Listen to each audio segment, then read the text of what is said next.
अगर आप पहली बार बाबा बैद्यनाथ धाम आ रहे हैं तो जान लीजिए होटल और कार पार्किंग कहाँ मिलती है, रूम कैसा रहता है। भारी भीड़ से बचना है तो सुबह कितने बजे जाए। दर्शन के बाद देवघर का असली पेड़ा खाना भूलिएगा मत।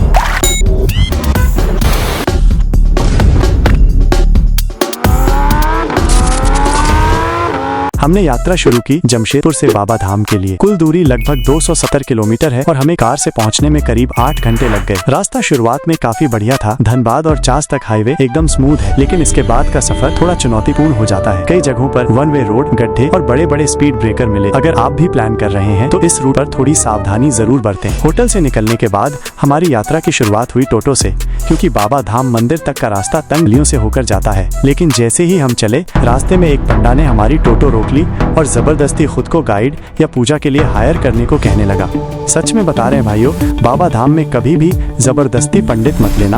आप खुद ही गंगा जल लेकर शिवलिंग पर चढ़ा सकते हैं। कोई जरूरत नहीं है किसी बिचौलिए की, वरना आपसे मनमाना पैसा वसूला जाएगा और बाद में पछताना पड़ेगा। धार्मिक आस्था है, लेकिन समझदारी भी जरूरी है। मंदिर के अंदर प्रवेश करते ही सबसे पहले हमने पैर और हाथ धोए ताकि पवित्रता बनी रहे। फिर पंडित जी ने माथे पर चंदन और रोली का तिलक लगाया। इसके बाद हमने लिया गंगा जल और बाबा को चढ़ाने वाला पूरा पूजन सामान, जिसमें था दूध, बेलपत्र, धतूरा, भस्म और पुष्प। दिल में आस्था थी, हाथ में श्रद्धा और मन में बस एक ही आवाज, जय बाबा बैद्यनाथ। बाबा धाम में सावन के महीने में तो जबरदस्त भीड़ रहती ही है, लेकिन आपको ये जानकर हैरानी होगी कि आम दिनों में भी यहाँ काफी भीड़ देखने को मिलती है। इसलिए अगर आप शांति से बाबा के दर्शन करना चाहते हैं तो सुबह 4 से 6 बजे के बीच मंदिर पहुँचना सबसे बेहतर रहेगा। हमने सुबह 6 बजे ही लाइन में लगना शुरू कर दिया था और दिन था गुरुवार, फिर भी हमें करीब 4 घंटे तक लाइन में खड़ा रहना पड़ा। सोचिए अगर दिन रविवार या सोमवार होता तो भीड़ इससे भी कई गुना ज्यादा होती। इसलिए अगर आप बाबा के जल्दी दर्शन करना चाहते हैं तो कोशिश करें कि भीड़ वाले दिन ना जाएं और तारांकन सुबह 4 बजे से पहले मंदिर पहुंच जाएं।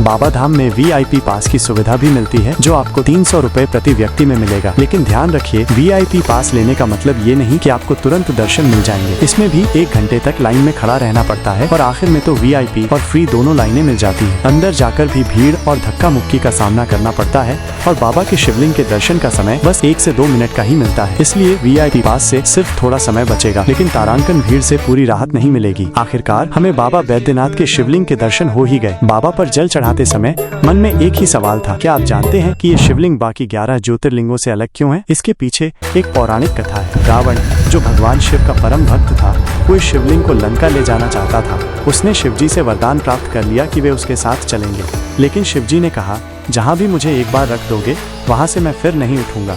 रावण शिवलिंग को कैलाश से उठाकर लंका ले जा रहा था। जब वो 6 किलोमीटर दूर एक वन, आज का हल्ला जोरी पहुंचा, वहां उसे लघुशंका लगी। उसी समय विष्णु भगवान ब्राह्मण के वेश में प्रकट हुए। रावण ने शिवलिंग उन्हें थमा दिया और वन में गया, लेकिन उसका मूत्र रुक ही नहीं रहा था।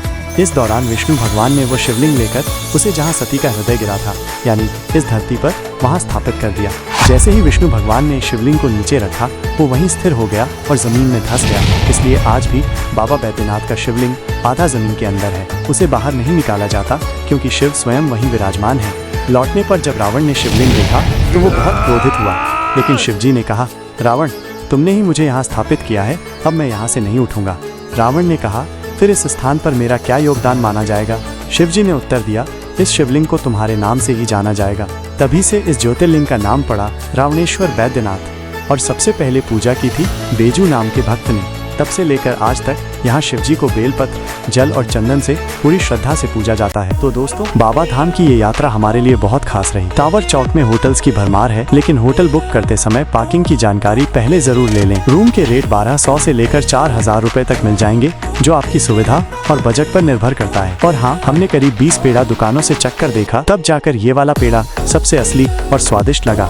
ये कोई स्पॉन्सर्ड वीडियो नहीं है, हमने इसे घर लाकर 15 दिनों तक रखा, फिर भी इसका टेस्ट और फ्रेशनेस वैसा ही बना रहा, बिल्कुल असली बाबा धाम के पेड़े। इसलिए सोचा आपको भी सही जानकारी दी जाए। यात्रा यही खत्म नहीं होती, भारत हर मोड़ पर एक नई कहानी कहता है। जुड़े रहिए हमारे साथ इंडियन नोमैड्स के सफर में। लाइक करें, सब्सक्राइब करें और चलते रहिए नए रास्तों की तलाश में।